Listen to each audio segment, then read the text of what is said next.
have not been to this church, but my daughter keeps telling me we should change churches. And, well,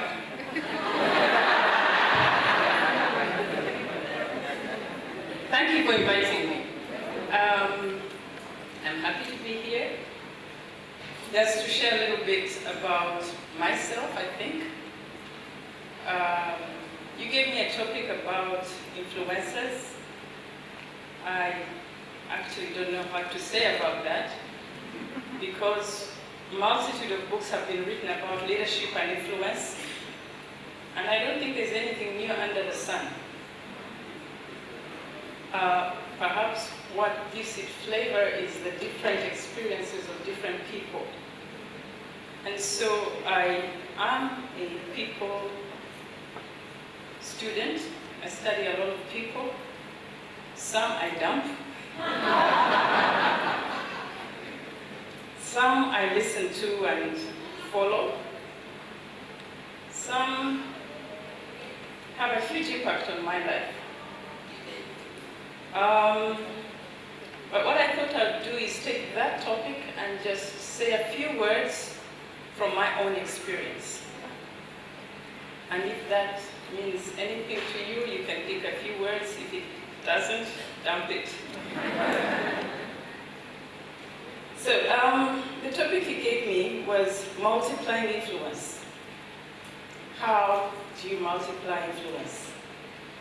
How do you make sure that what the influence you are to those around you multiplies, doesn't stay just encapsulated within yourself?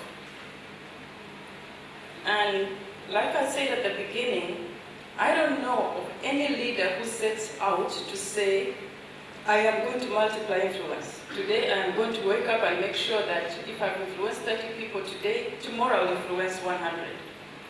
I think you just live your life. I think you live by conviction. I think you live by the standard that you have set for yourself.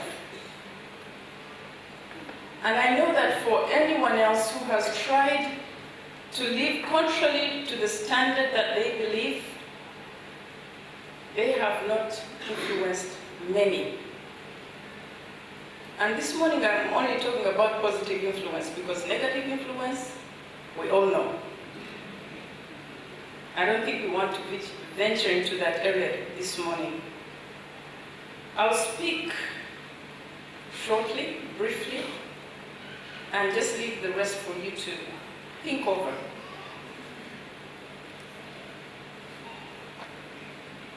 I understand what influence is. I understand that influence is the capacity to have effect on the character, development, or behavior, or decisions of someone or something. If by standing here, you change your behavior, you make a different decision from the ones you've previously been making, I have influenced you. If I stand here this morning and speak for the next 20 or 30 minutes, and you walk out of here with no change at all in your life, then I have not influenced you. I think that it's just that simple.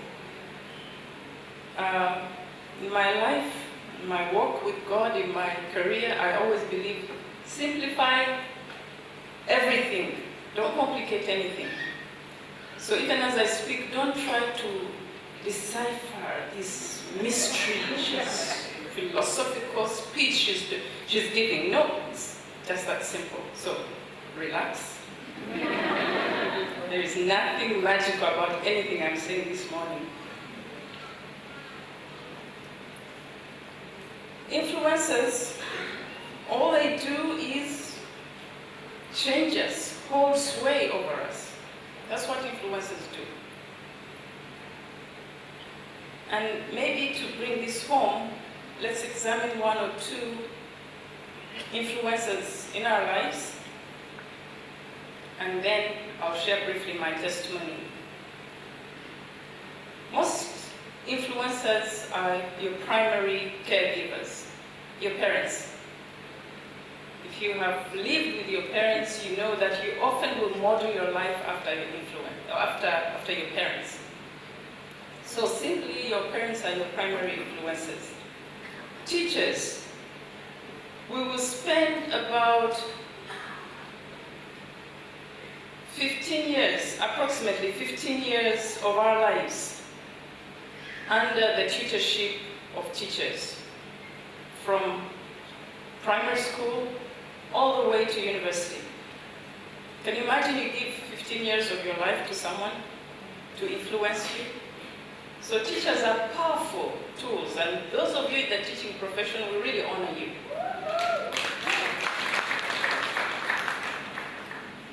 But I don't know whether I would sit in your seat, because you hold lives in your hands, including those who stand behind this pulpit.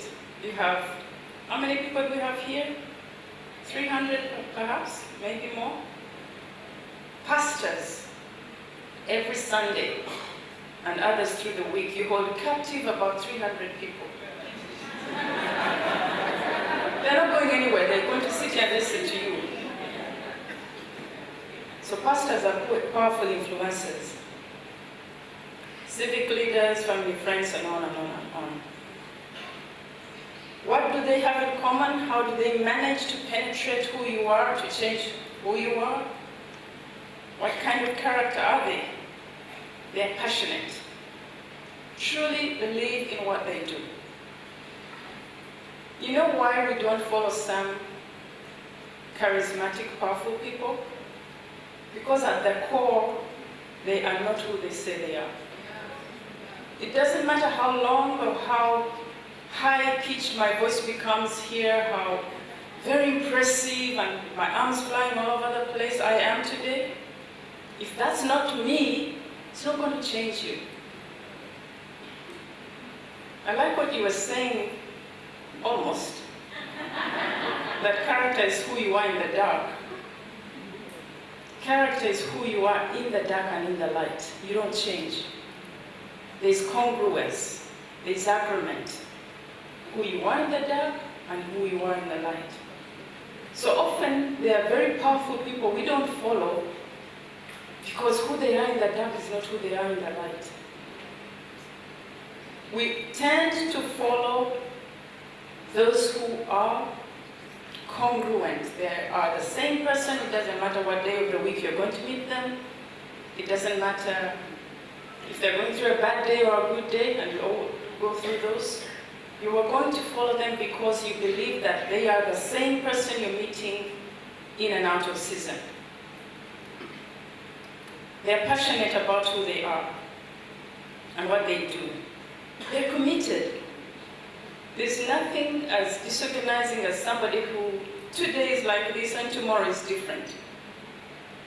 Because you want consistency and commitment to something.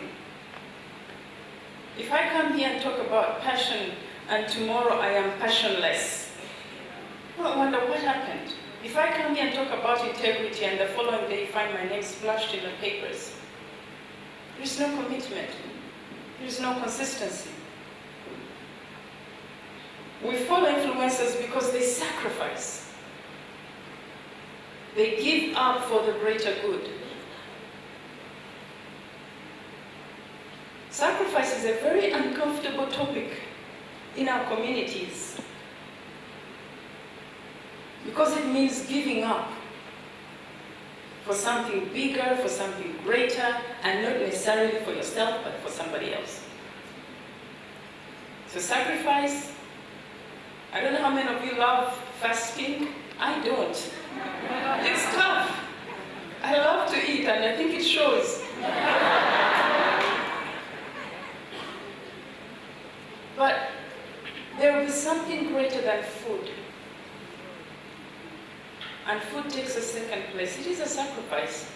If you love, if you give up what you love, so that somebody can have what they couldn't have without your sacrifice. So we follow people like that. We follow people who have courage who stand up in spite of the fear they hold within themselves. Courage doesn't mean the absence of fear. Courage does not mean I am such a brave person I can take on anyone. Courage probably means, my own definition is that you will take on a situation in spite of the fear within. When everything in you is saying, don't do this, you will do it because it is going to benefit somebody else.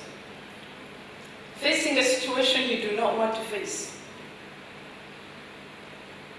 So, when we glorify people who will say, these are really courageous, it's not like they have an extra dose of brevity.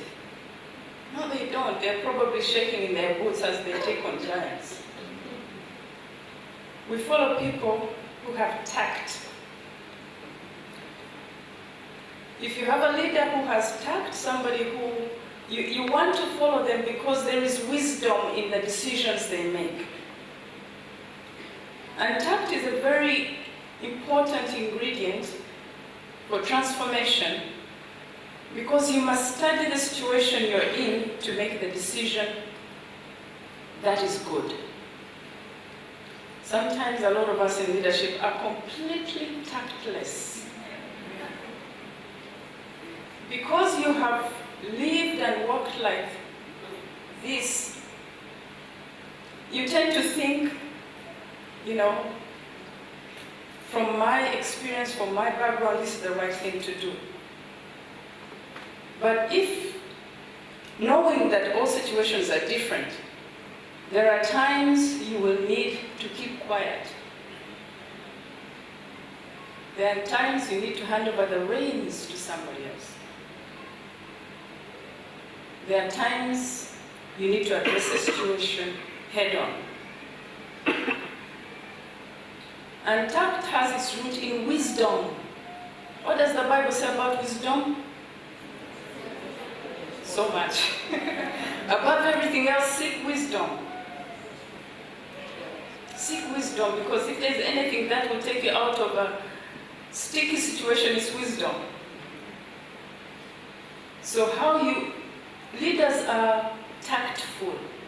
Influencers, I'm not talking about leadership by position or title, I'm talking about leadership by character. They are tactful, they study, they think, they look at situations and think and say, in spite of what is expected of me, I'll probably go with something different. Tact.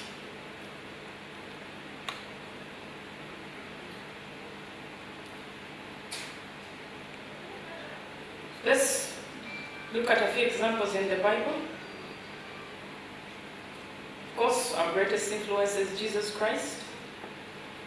Nobody has taken him off that number one position. Nobody will. He's the greatest influencer ever. Because we don't see him, I don't see him here in this room. But he's influenced all of you to be here today. He's influenced so many billions of people across the world. We know he's with us because he says, I am with you always. But I don't see him here. I don't know what color his hair is, what shirt he's wearing today. I don't know if he has nice walking shoes or he's certainly not in stilettos. I don't know, I can't see him. And yet he determines what I do today because I follow him. He's also influencing millions and billions around the world every single day. So if you can influence somebody when you're no longer here, if you can change people's behavior when you're no longer walking the earth, or not even in this room, but you're doing something because this person's life, then surely you're a great influencer. Jesus does also warn us about influence. And it is good to hear God himself before you hear any man about influence. In Galatians 5:9 he says, Beware of the leaven of the Pharisees. No, he says a little leaven leavens the whole lump. A little leaven. Those of you who bake, and those of you who don't bake, just for your information, we eat bread because somebody has put a little leaven within the dough, and it's expanded, and they put it in the oven, and it's out and sliced, and you eat it. Without leaven, it's flat. That is influence. Jesus also talks about sacrifice. That's how you know that he's the greatest influencer. He says in John 12:24, unless a seed falls to the ground, it abides alone, but if it dies, it produces many seeds. Sacrifice. Sacrifice. After his death and resurrection, he still draws men through all the ages. His sacrifice was driven by love, and that still holds true for any leader. The influence birthed by sacrifice, motivated by love, is ageless, unforgettable, and has a powerful, multiplying sway over peers, followers, and leaders alike. There is no person on earth, 7 billion as we are growing, that can ignore the influence that Jesus Christ is today. Another character. We did talk about courage as a characteristic of influencers. And the character I want to talk about is David. In 1 Samuel 17, David, a 17-year-old boy, some say 17, some say 15, took on an experienced general in the army, Goliath. Not because he had equal training. By the time he took on Goliath, he didn't have military training at all. He was a young boy. He didn't even know how to use the armor. David didn't take on Goliath because he was fearless. It's not because he didn't kind of shook in his boots. He did. David took on Goliath because he could not understand, he could not believe that this guy could defy the armies of the living God. That's the only reason he took him on. Of course, there was also the perks that he would get tax exemption and he would get a wife who's the daughter of the king and all those things that came around. But if you hear his voice, he's saying, you take on my God,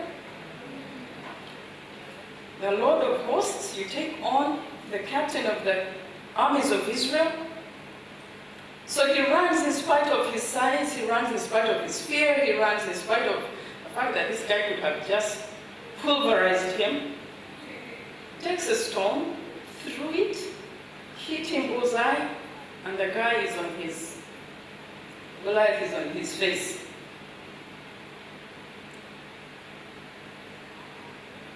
The women sang after David had slain Goliath. They did sing, eh? What did they say? David has killed 10,000. Saul had killed his 1,000. David had killed? How many people did David actually kill? Influence. Influence. People were drawn to his courage. And if it were today, the day he slew Goliath, he would have 1 million followers on Twitter. Maybe even more. Because we like courage, we like people who are courageous. Tact. Esther and Abigail. Abigail was the wife of Nabal, the guy who refused to give Israel's army food when they were quite hungry. And this guy just denied them food. So his wife, Abigail, stealthily got the food, loaded the donkeys, took it to David. They are remembered, Esther is also remembered for influencing a wicked king. A wicked king, because this king had set out to expand his empire. And in expanding his empire, he expanded his wives as well, because he had quite a few. But this one young Jewish girl, knowing that she was not probably the favorite, decided to take on Haman, in whose heart was to destroy an entire nation. Courage. It's not like she was afraid. We know she actually was afraid. She told her uncle, please fast for me for three days. Because I am worried, I am scared. But because the whole nation, the whole people of Israel were going to face death, in spite of that, she took on Haman. And there are many influencers: Daniel, Samson, Abraham, Noah, Sarah, Joseph, Joshua, Gideon, Barak, so many. You read about them every day. You read about them because they're influencers. The others you don't read about. These were not only the people at those times. You read about these, they made it to the Bible because they influenced. What will be written about you? If the Bible was written 30, 40, 100 years from now, would you make it there? Who have you influenced that beyond the grave you will continue to influence? My next 15 or so minutes, I have been honored, I have been privileged, I have been blessed since I started working, which is many years ago, which I shall not mention here. But I come from my father's family from my father's family. My parents raised 10 of us, and I was one of the youngest. And the large, warm family created an environment for me to be confident, to look out for opportunities, but to believe in myself that, I can do what others can do. I don't think things should be handed to me on a silver platter. And through school, I had opportunities again and again to take the stand, or like they say, stand up when to be counted. I also know that those opportunities are not for a few. Many times we fail to go through an open door because we think it belongs to somebody else. And for me, if I thought there was an open door, I'd go through it. Sometimes out of curiosity. But often you'd find that once you go through the door, opportunities open out for you. Later on in life, I realized that God continually opens doors for you to prepare a platform for you. And so when I started working, which is a long time ago, some of those open doors looked like, well, for me, they were very difficult circumstances. I'll give you one. When I completed my degree, my university degree, I was immediately given an opportunity, because I did well, an opportunity to teach at the university. So I didn't actually look for the job, it looked for me. And I did my course, and when I finished my course, which was psychology, I wanted to do a master's. So I decided I was going to do a master's in leadership. The professor who was supervising me, for some reason, didn't like me. I don't know why. It's hard not to be lied to, especially when you don't know why, but I didn't know it was an open door. So I tried for a year and a half to do a master's degree. Normally that time masters, I think, were like 9 months. And by the way, sponsored by government. And this was 18 months and I was getting nowhere because he was never available to supervise me. He was very busy. So I decided to take him on. I honestly didn't know what I was doing. So I wrote to the Vice Chancellor and I said, I need another supervisor. This one has no time for me. And I don't understand why. He's never looked at my thesis. By that time I had done research, I had done my drafts. And you know when you're doing your research, your professor is supposed to walk alongside you and tell you, yes, move on. He didn't do that. And for me, my draft was ready. So I wrote a letter. It's my right. I wrote to the university, and the university vice chancellor received my letter, called the professor, who I got to know later on that they were quite good friends, and presented my letter to him. I don't know what the professor told him, but the response I got from the university secretary was that, not the university vice chancellor, that my work was not good enough.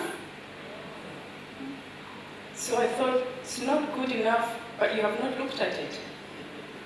At least look at it and tell me it's rubbish. So I walked out of the university. I walked out of the university without knowing where I was going, but I was not going to take this situation anymore. 18 months out of my life is too much. So I then sat home, and if I had not walked out, I would not be where I am today. Because at that time, there was an opportunity to work in Office of the President. And I didn't know that opportunity was there because one afternoon I was just sitting at home and somebody says, I have an appointment with that big office up there, do you want to come along? I tagged along not because I had a business there. I tagged along because it was an adventure. Open doors. When I went there, I met His Excellency and he said, I'm looking for a person to work in my office. Why I told you this was training ground, because 3 years later, His Excellency was looking for some Christians to work in Revenue Authority. Revenue Authority was possibly the worst organization in the country. Reputation-wise, was really bad. It's a long story. So myself and a group of other people were sent, a group of Christians were sent to work in Revenue Authority to try and bring some sanity. I worked in Revenue Authority for 22 years. Oh, I've given away my age. And the first 13 years were hard, but not as hard as the next 9 or, did I say 22, 23? Not as hard as the next 10 years. But when I joined there, I did what I knew to do, always the standard: integrity, hard work. My 2 pillars, integrity, hard work, that's it. And opportunities presented themselves again and again to prove myself. These opportunities were not wonderful, great opportunities. They were challenges. They were difficulties. There was time and time again when I was required to stand up and say to the contrary, to say contrary to what everyone else was doing or what most people were doing. It also meant sometimes standing up to my boss and saying, I will not do this. Courage is not because you are brave. It is because it's the right thing to do. And after 13 years, an opportunity came up. It came to the end of my time as a commissioner of customs, and in one of the most difficult seasons of my life, where I was planning to resign. Influence doesn't mean that you're always going up and strong. There was a time when I wanted to throw in the towel. It was hard. I had reached what I thought was the limit. I had clashed majorly with my boss, again on how I thought things should be done. So in that season, I think God has mercy. When he saw me about to throw in the towel, he rescued me. The opportunity to become Commissioner General came up. Again, I can tell you, I didn't know what I was doing, but I applied for the job. That's the truth. I applied for the job because I thought, if anyone can do it, I can do it. I had the qualifications, but the truth is, I think God deliberately, he didn't allow me to see what I was entering. Because if he had, I would not have applied. I would have jumped out. So I applied, there was a lot of resistance. Long story short, I get the job. And then I wake up and I realize I'm responsible for an organization of about 2,000 people. I'm responsible for an organization that is supposed to collect revenue, which most people don't want to pay, taxes. I'm responsible to make sure that hospitals get medicine, policemen get paid, roads get done. And then I woke up and I realized what a huge thing it was. And I can tell you that time I fell on my knees, asking God, help. I don't think I can do this job. And God was faithful because he will not call you to a place where he will not support you. So that opportunity, the 10 years following were challenges on challenges on challenges because you're going against the tide, but there were times of growth and times of influence and times of opportunity to make a difference in people's lives. After 23 years in UNRA, I was very sure my time was up. I set up a consultancy to do what I love best, which is leadership training. And I got another open door to be an organization that I think is probably 10 times more difficult than URA. It really is. This is not, I'm not looking for any stars. It's a difficult organization, but it has even greater influence than URA could ever be.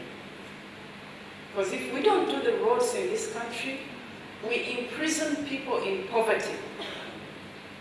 And so I'm currently dealing with, you have seen the papers, some of you, I'm dealing with challenges I have never dealt with. But it is the same God. The same God who from so many years has walked step by step and has helped me overcome the thousands of mistakes I've made and has kept the door open even when I wanted to shut it and has woken me up from my bed when I didn't feel like waking up and has allowed me to stand here before you and share something that I hope you will pick and run with. That the country and the people of Africa, of Uganda, of the world are looking for change. They're looking for influencers. They're looking for people they can believe in and work with and also have influence in their lives. I am certainly not the best, not the biggest. But I know that with God's help, and actually leaning and listening every single day, any single one of us can become a great influencer.